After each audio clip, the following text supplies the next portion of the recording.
Hello, welcome to this video. So in this video, we're going to be looking at the scale of the universe, going from the very small things, so to particles within atoms, all the way up to the observable universe and the cosmic microwave background. Now this is a fairly non-mathematical video after quite a mathematical video on fractional calculus. So hopefully this is a nice relaxing change of pace. But anyway, let's get cracking with exploring all the different levels and scales to our universe. So as seems kind of appropriate, we start at the smallest scales. Um, Now, at the smallest scales, due to Heisenberg's uncertainty principle, we are dealing with incredibly high energies. And at these very high energies, we don't know too much about what happens because the standard model starts to run into kind of divergence problems. But we do know something about the quantum nature of things. And if one applies this to space-time, then space-time stops being the smooth, orderly space of, special relativity that the standard model generally deals with, and starts being more fuzzy. And one way to think about this fuzzy space-time is to very literally think about the space-time as forming various topologies and to be dynamically shifting between those. And this was proposed by John Wheeler in 1955. And we call this structure quantum foam. The idea of foam being, a very soft, very changeable fluid, kind of describing this space-time. And the scale at which you would expect to see this if quantum foam is a thing is the scale at which gravity becomes significant. And that turns out to be about 10 to the minus 35 meters, so a Planck length. Now, the Planck length is actually fairly easy to calculate. If you know something about black hole event horizons and the de Broglie equation for the wavelength of matter, you can fairly easily work out this Planck length. So we know that something should go wrong with the standard model at some point, but definitely by the Planck length and one suggestion of what we should see at that scale is this quantum foam. But now we're going to go up a very large number of order of magnitudes. So it's worth saying 10 to the 35 meters is incredibly small. 10 to the minus 35 is well beyond our ability to test. But a scale which we can test, which is still very small, is 10 to the minus 15 meters. Now, it's worth saying that's 10 to the 20 times larger than a Planck length. So that's, if I've done my maths right, 100 billion times larger than the Planck length. But 10 to the minus 15 meters is still tiny. And this is about the size of a nucleus. If it's a very large nucleus, it might get up to 10 to the minus 14 meters, but 10 to the minus 15 meters is the size of a small nucleus, or similarly the size of a proton. And the cool thing about this region is this is where the majority of the mass, or the vast majority of the mass of the nucleus is contained. And so the density of the nucleus is much, much larger than the density of the atom, which also means when you have neutron stars, which have very similar densities to nuclear matter, these neutron stars can be small, sometimes just a few kilometres across, well, really tens of kilometres across, but still very small. But they can have considerable masses, so masses similar to that of the sun. And then we look at the atom as a whole. So the nucleus is about 100,000 times smaller than the atom which the nucleus is in. So that the size of the atom is about 10 to the minus 10 meters, so an angstrom.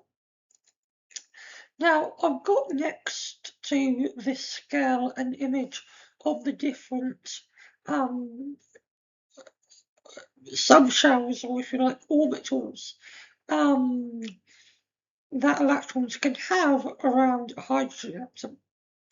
And these kind of like subshells or orbitals are just visualizations of the probability density of finding an electron in a particular location, and this probability density is got through solving the Schrödinger time independence equation for the atom. Now, Schrödinger actually solved this equation incredibly quickly. He solved this equation in 1926, and I mean, virtually all of quantum mechanics was, done or developed in the 1920s, within actually just a few years of the 1920s, probably between like 1924 and 1927. The groundwork of quantum mechanics was laid very, very quickly.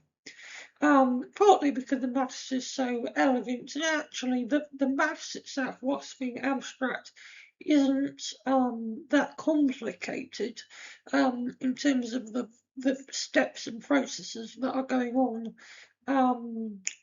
If you want to solve something like the hydrogen atom, I mean, you can see these orbitals have a lot of symmetry, but a cool thing is the hydrogen atom and atoms generally aren't necessarily spherical, they have spherical symmetry. But electrons can enjoy orbitals of various shapes. And now we go to the scale at which biology starts to become important. Well, we can see biology sometimes using visible light microscopes, so we don't have to use clever things like electron tunneling or electron diffraction microscopes.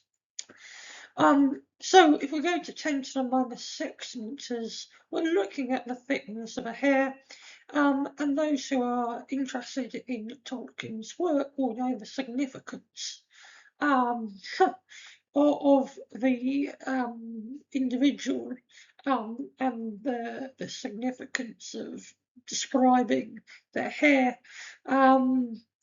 Anyway, for those that have read the Lord of the Rings, and particularly the Silmarillion, seems an appropriate image.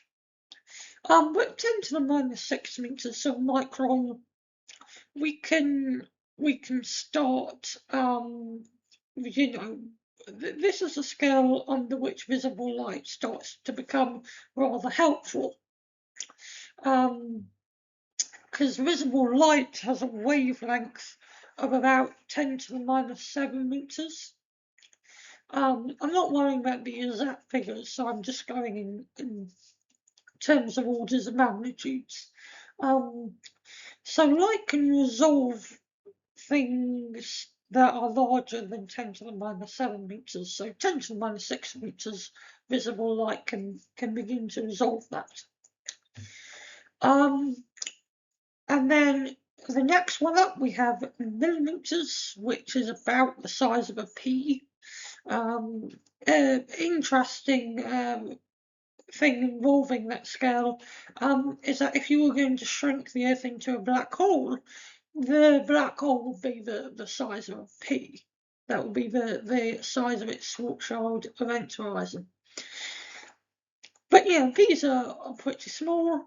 But then after a pea, we get to scale we are all probably very familiar with, we get the scale of a person. Now, yes, a person might be something like 1.4 meters or something, or 1.6 meters, but about the order of magnitude of a person. And books, whilst not being a meter, typically range from being tens of centimeters upwards. And I guess a huge book could be a meter long. I guess if you put all the works of Tolkien together and all his letters into a single book, you might end up with a book that's something as long as a meter. I think at one point I saw a YouTube video where somebody put all the Wheel of Time books together, and that was a very, very large collective book, maybe about a meter there. So anyway, this is kind of the small scale. So going from the alleged quantum foam up to very concrete things such as peas and people. Now we're going to look at the large scale, and when we look at the large scale, we're going to be using a different unit to meters.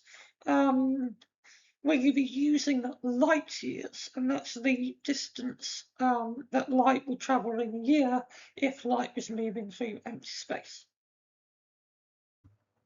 So now we've talked about the really small scales, let's look at the larger scales. And we begin with something that is super important to our existence, despite being relatively tiny on a galactic scale of size. And that tiny thing is our planet. So our planet is about a nano light year in radius. I know, well, a cool thing about actually measuring things in kind of light years and light seconds is one light second is about 30 centimeters. Sorry, not one light second, one nano light second is about 30 centimeters, so the standard distance across a ruler. So light would take 30 nanoseconds to travel across the distance of a ruler, if it's not having to push through anything along its trajectory. But we're dealing with light years here instead of light seconds, so the radius of the Earth is about a nano light year, which is pretty tiny. And I'm using light years even in the case of the Earth to emphasize how truly tiny our planet is. And to get more of a sense of that, let's jump to the next scale. So let's look at the solar system. So the solar system is about a light year in size, depending on whether you include the outer Oort cloud or not.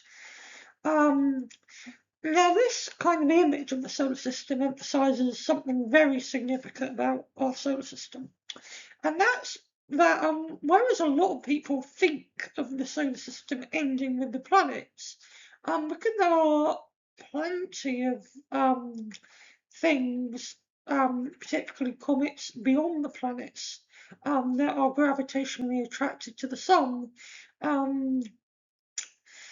Actually, the solar system extends quite far beyond the orbits of the planets. And if you're including the outer Oort cloud, you're looking at the solar system having the size of about a light year. And if we compare that to 10 to the minus 9 light years, we see that actually the solar system is about 1 billion times larger than the size of the Earth. So the Earth is truly minuscule, even on a solar system scale. Now, because of deciding what is truly completely gravitationally attracted to the sun and what is being influenced by other things, and also the difficulty in detecting smaller objects that might be orbiting the sun. There is some debate in how big the solar system is, but it's about a light year. And the Oort cloud is pretty cool because it contains lots of comets made of ice and methane. And one comet that comes by fairly regularly to the viewpoint of Earth, and we see it about every 75 years or so, is Halley's Comet, so that's from the Oort cloud. And the Oort comet here, the Oort cloud is shown as being spherical, and the outer Oort cloud is spherical. The inner Oort cloud is actually a torus shape, and it's actually quite thick. So that's kind of like the solar system's scale for you. Now we move on to the galaxy. So the galaxy, the size of the galaxy is about 100,000 times larger than the solar system.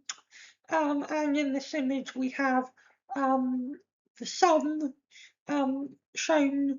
The sun is kind of like towards the edge of a spiral arm of our Milky Way galaxy. So we're quite far away from the bulge where we have the most active region, which is good because the active region is filled with lots of radiation. Now, yes, the Earth has an atmosphere and it has a magnetic field, but I think life on Earth would really struggle if we were located within the bulge. And part of the reason we have heavy elements and other materials to create life quite far from the bulge might be in part due to the assistance of Sagittarius A star, the supermassive black hole at the centre of our Milky Way galaxy. So black holes might be very crucial to the development of life, and at least life that can resist very ionising radiation.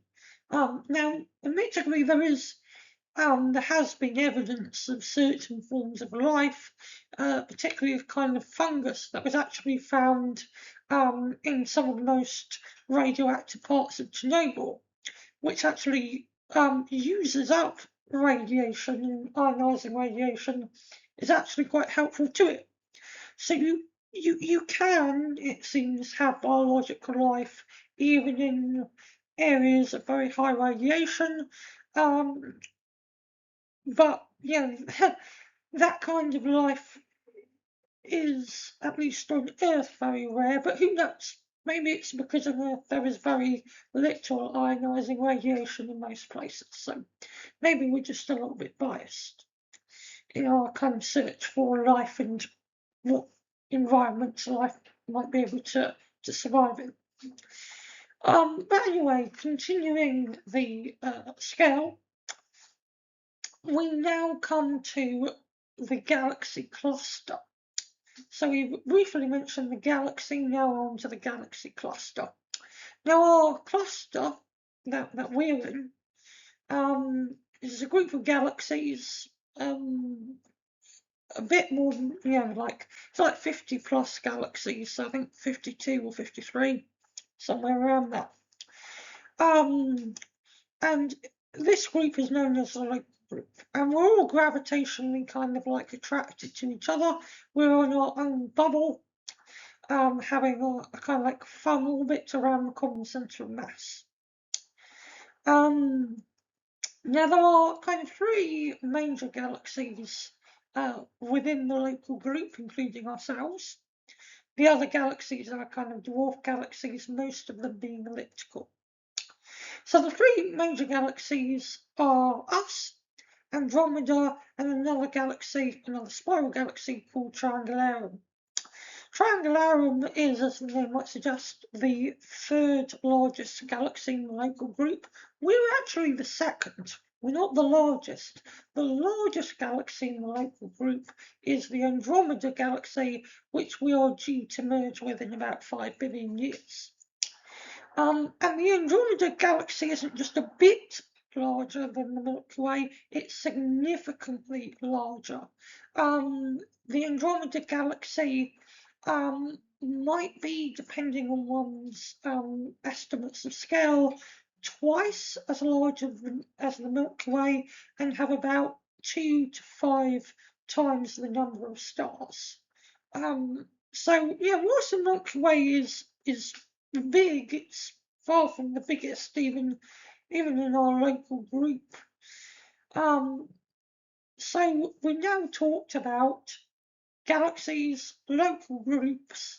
The next natural one to talk about is the cosmic microwave background radiation, which spans, as far as we know, the observable universe. So our observable universe is about 10 to the 11 light years across.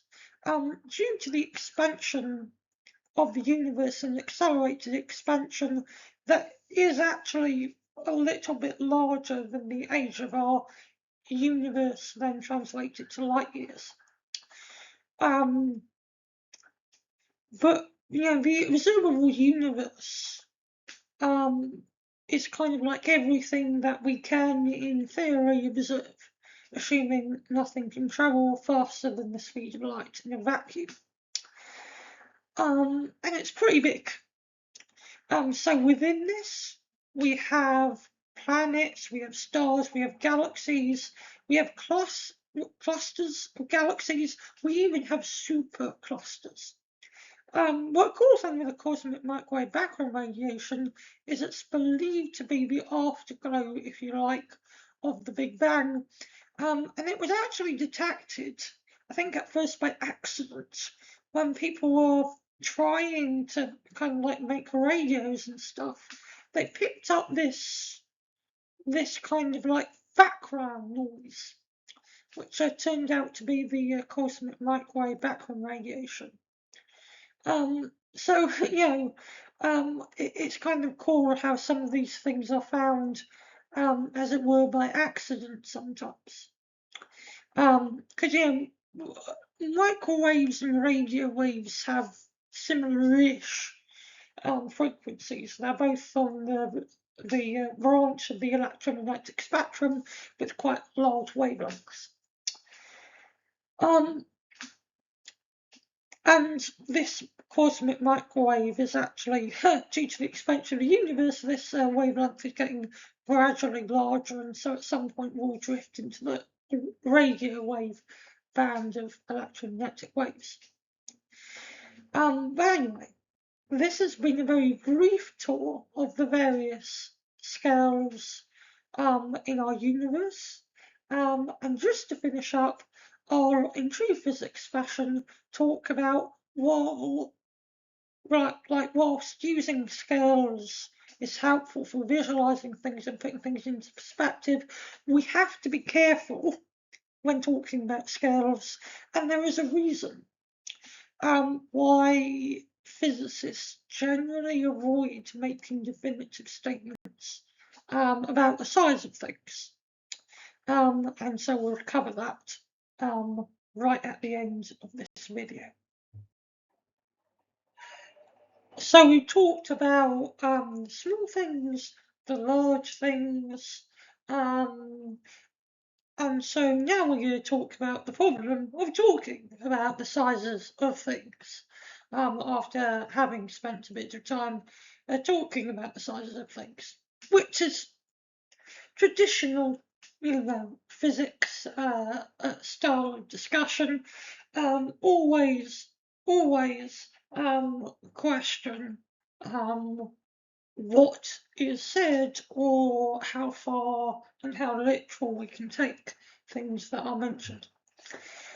So one thing to emphasize when we talk about distance is a way humans have of describing things in the universe that works in some cases, but is problematic in others.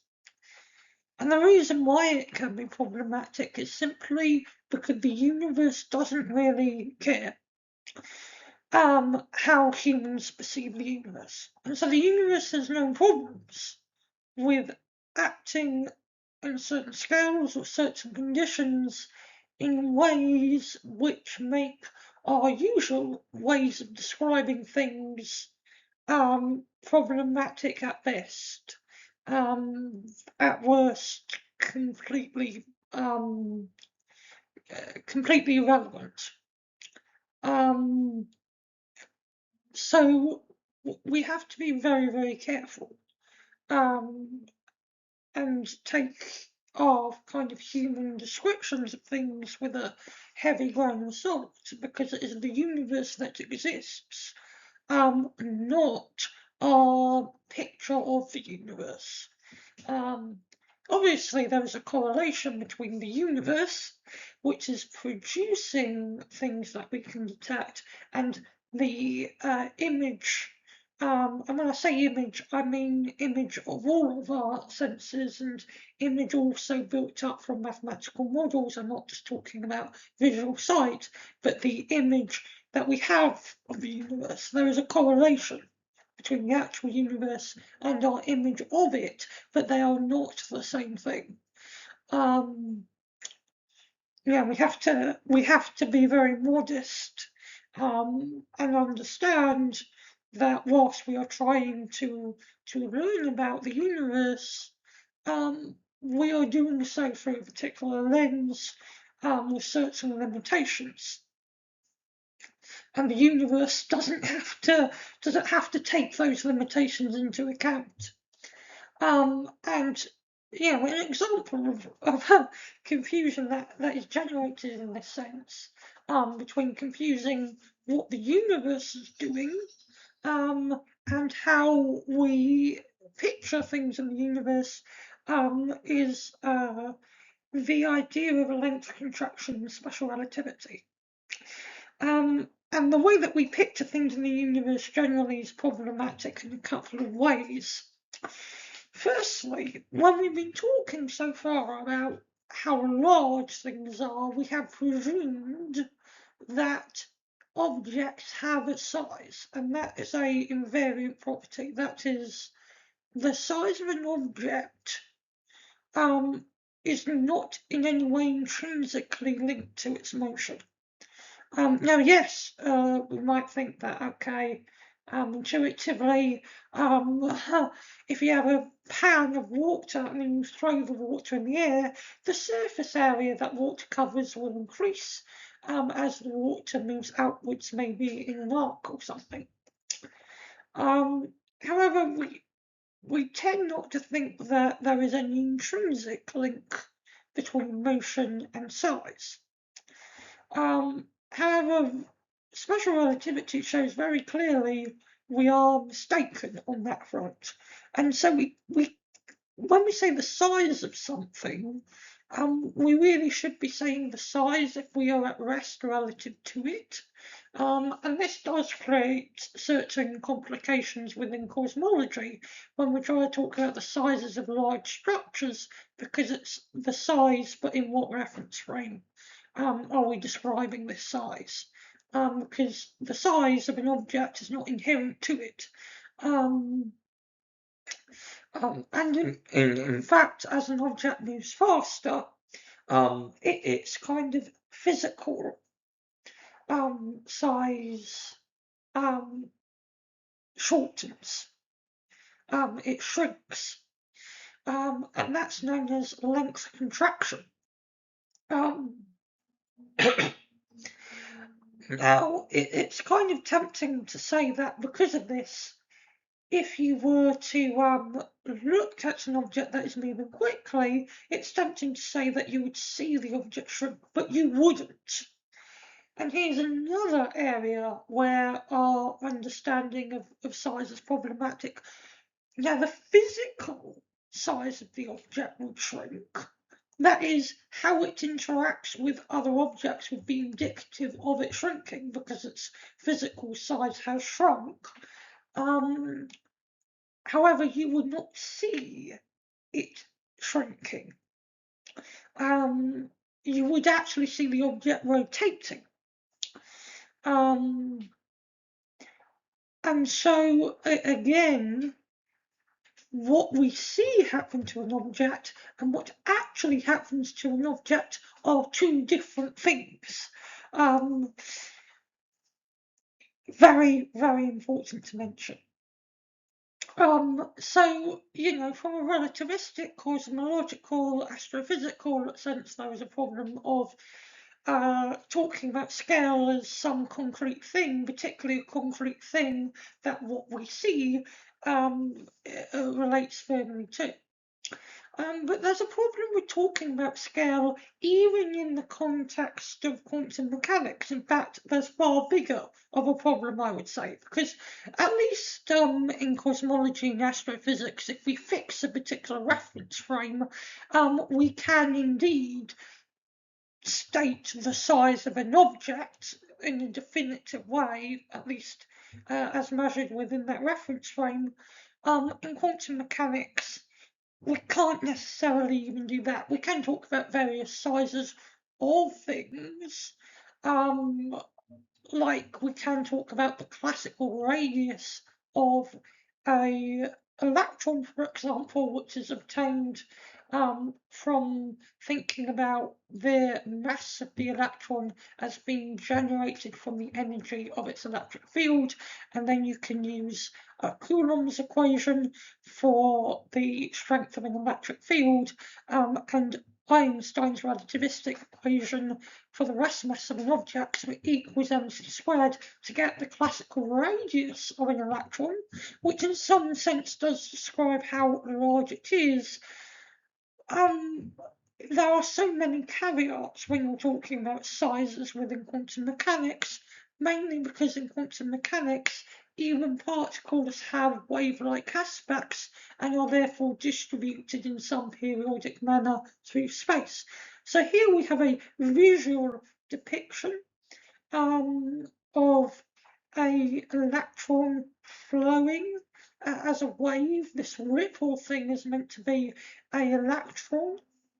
Now, strictly, it's the probability density obtained from the wave function of an electron, but given we don't know how like physical the wave function itself is, for our purposes, this is an illustration of an electron, these ripples.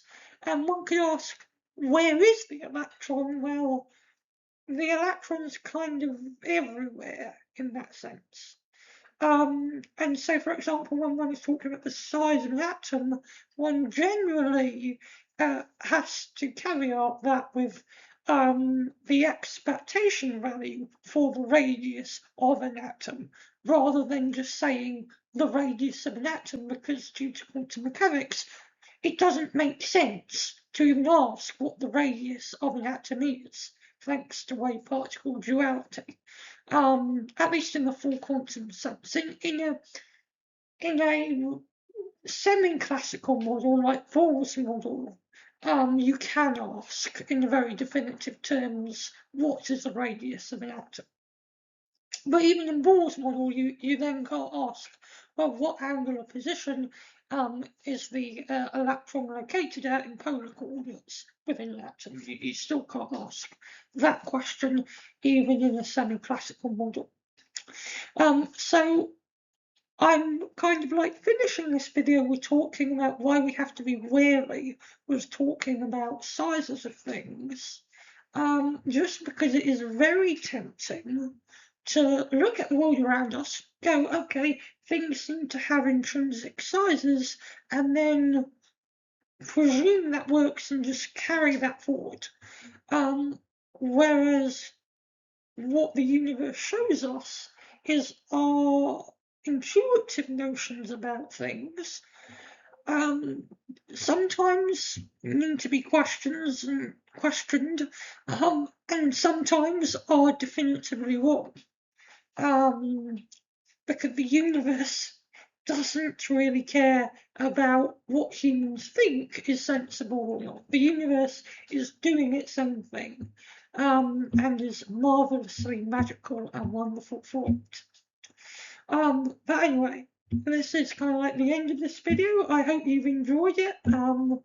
and I hope the pictures have helped to add a bit of colour and aid the description, if nothing else. On this video, there's a broad range of things from black holes to stars to mass. So if you want to learn more about our wonderful universe, I recommend checking out more videos on the channel.